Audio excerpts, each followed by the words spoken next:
Hi guys, good morning everybody. So today is, I think it's like December 1st. I can't believe it. Time going by so fast. I'm on my way to my accountant's office. I have an appointment with him this morning at 11. It's about 10:30. It takes about, I don't know, half hour to get there. Hopefully I won't be late. I had to get there ready this morning. Her and I started at 9:30 and we're out the door by 10:30. So that's not too bad. That's with the shower, blow dry her hair, fix her hair, brush her teeth, fix her breakfast, put on her clothes, put on her shoes. So I did pretty good. I'm getting there. And at least I'm getting some exercise. Right? Oh Lord.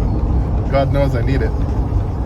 So so I'm going to the accountant's office to plan for this year, next year. I always like to, be ahead of the game. I hate taxes. Everyone's got to pay their taxes. So that's what we're doing today, and then after that, maybe some shoes. Got to buy her some shoes. Tonight we're going out for pizza with my friend Joe and his 5-year-old son. So that should be interesting. I thought I'd make today's video about Lynn and I. Looking back, over the past, 4 years, 5 years.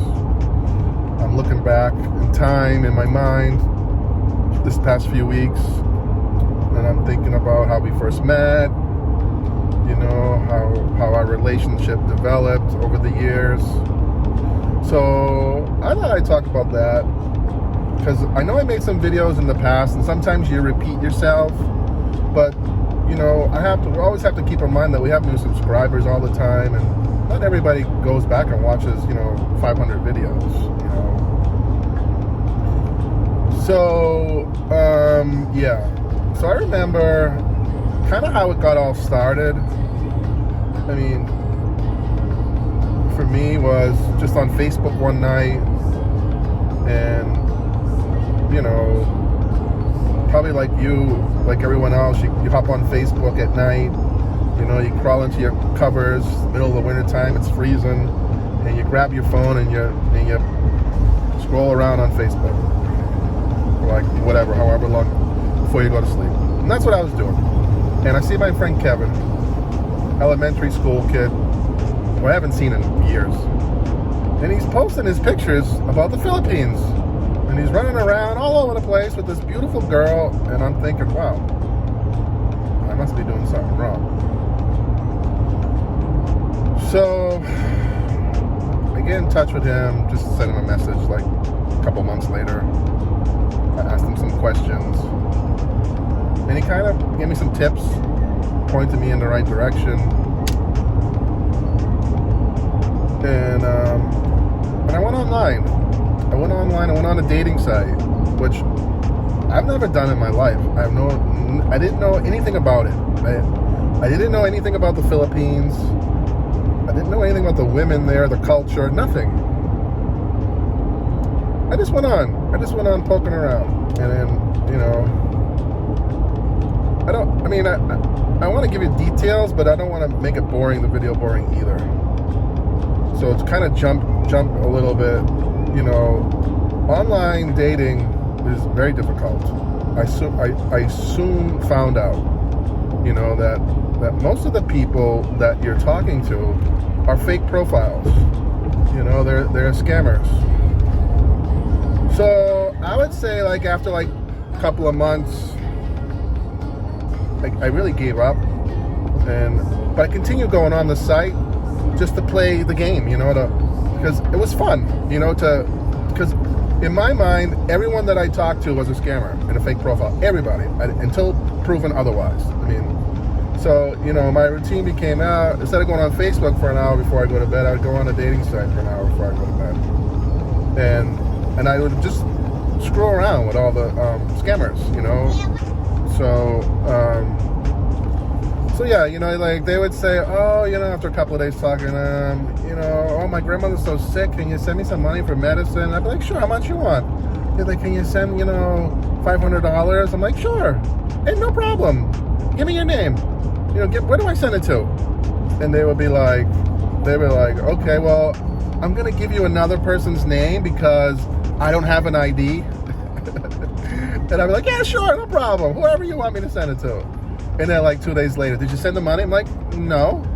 And then, did you send the money? And they would like screaming and swearing at me. So, I mean, that was kind of it, And then one day, I got on the phone. I got a message. I probably sent a message first because that's what I did. And I got a message back from Lynn. And of course, in my mind, just like everybody else, I thought she was just a scammer because I'm like, why would such a beautiful girl be on the dating site?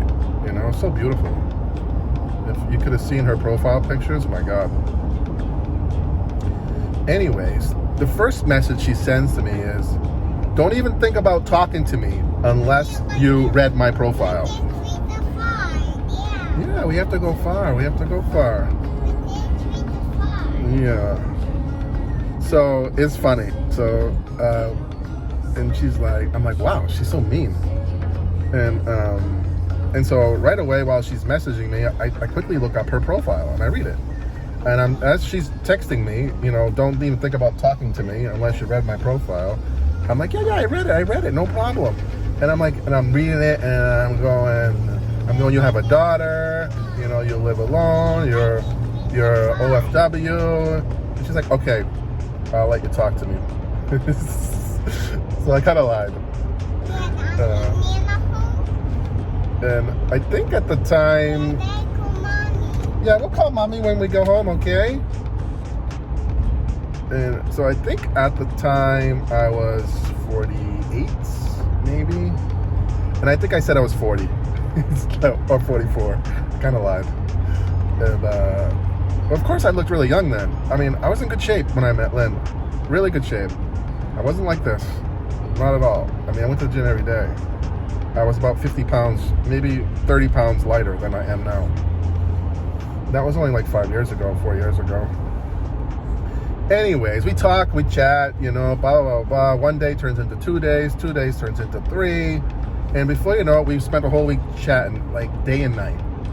And I'm still thinking she's a scammer. I'm kind of fresh to her. I'm nice, but funny, fresh, and she's laughing at all my jokes.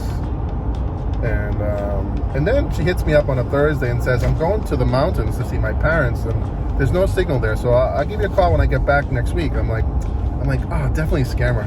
I'm like, forget her. So when she leaves, it's like on a Thursday, I go back on the dating site because I'm like, this is a scammer. Yeah, look at this. Yeah, see the policeman in the truck? Look at the truck. Yeah. So she ends up calling me back like on a Sunday night when she gets back from the mountains. I'm like, oh. And then we talked, and she was like, I kind of missed you. And I'm like, really? I'm like, who is this girl?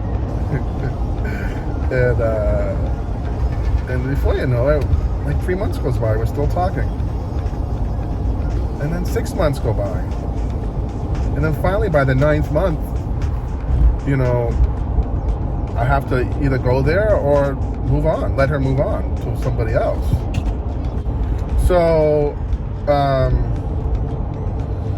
yeah, and so it's at one point I remember fighting with her because she said that she was going back to Kuwait to work, and I'm like, well, I go, if you go back to Kuwait, I'm going back on the dating site. She's like, no, I have to go back. I'm like, no. I said, if you go, I'm not starting a relationship with someone who's working and living in Kuwait.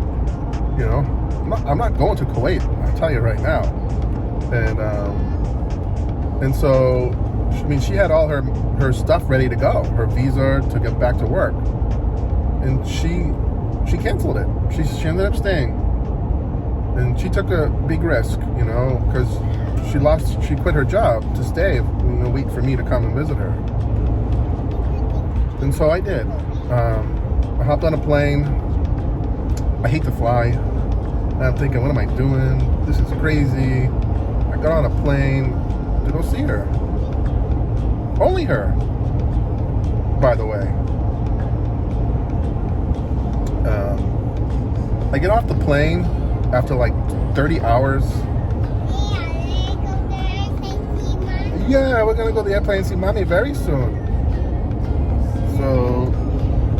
So I get off the plane and I get through all the customs and stuff like that, and I open the gates, the door, and I'm thinking there's just gonna be this beautiful women. So I open the gates and I'm like waiting for this beautiful woman to come running towards me, jump in my arms, and then there's nothing. It's just crickets. And I'm looking around, she's not there. And I'm thinking, oh my God, I don't even have a hotel room. She's the one who did everything. She's the one who booked everything, paid for everything. And I'm thinking, I have nothing. Where am I gonna go? I'm just a rookie, you know? My first time out of the country. So wet behind the ears, you have no idea. And I go sit on a bench, and like about 15 minutes later, she walks up to me. And I'm like, where were you? She's like, I was across the street. She said, I was too nervous to come over. I'm like, Jesus Christ. We get in the taxi, and we're holding hands, and her hands are so sweaty, so clammy, so funny. She didn't say 2 words the whole time. We go to the hotel, and we check in and get something to eat. I think we had Burger King that night. And we spent, I don't know, like one night in Cebu, and then we got a ferry over to Panglao, where we stayed at Henan for like a week. I don't know if it was a total week like straight in a row. Like it was like maybe 3 or 4 days there, and then 3 or 4 days in Taliban, and then like 3 or 4 days back at Henan. And I got to meet her parents, that first time, Kyla. I didn't go to the mountains. I didn't go to the mountains till like maybe my 3rd or 4th time to the Philippines, because Lynn thought I'd die if I went up there. She's pretty much right. Yeah. And so what happened after that was a succession of trips back and forth. 3 times a year, 4 times a year. And we had one common goal, her and I, and that was to have a child. And so that's what we did. And I'll tell you, I'll never ever want to go back on a dating site ever again. Because, I don't know, I got very lucky. Very, very, very lucky.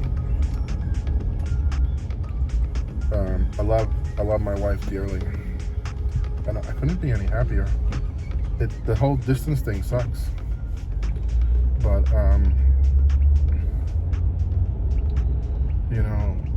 Lynn's culture, my culture. I mean, yeah, I live in the United States. Yes, I'm an American citizen, but I'm Italian. And every nationality has its own culture. People get confused when I say I'm Italian. Oh, you're from Italy? I'm like, no, I'm not from Italy.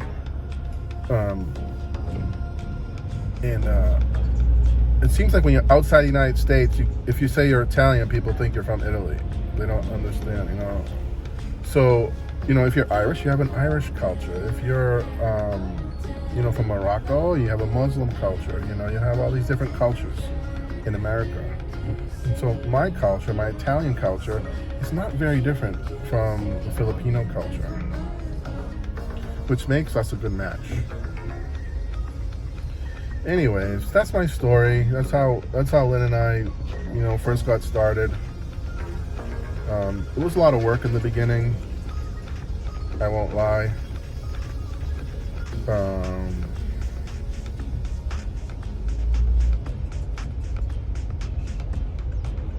So the other thing I wanted to mention was,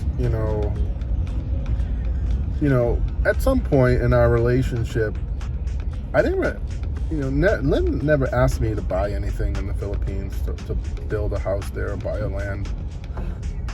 She never asked for any of those things. She will go wherever I go. Lynn would travel to wherever I would be living. But I had a decision to make back then.